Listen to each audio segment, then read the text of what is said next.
Now, let's come to the next part, which is the decision making in C#.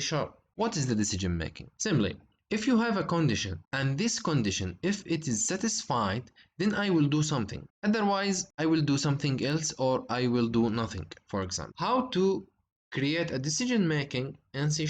We have two ways. The first one, which is the common one, the if statement. In C#, I can use this keyword if to create an if statement to do the decision making. How we can do that?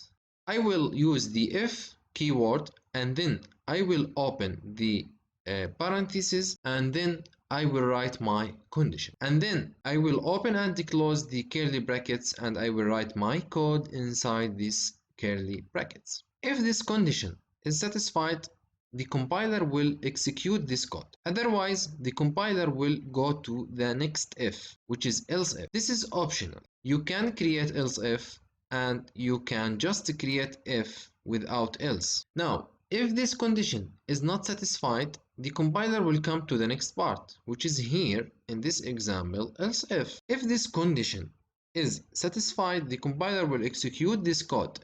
Otherwise, the compiler will go to the next statement, which is else here, without condition. So this will be automatically executed by the compiler if this condition is not satisfied and this condition is not satisfied. Let's see example here. If 1 equal 2.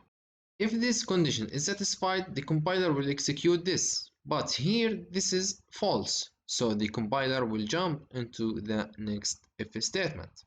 Here, if else if 1 equal 1, this is true, so the compiler will come and execute this, and that's it. The decision making will be ended. This part will not be executed and this part also will not be executed.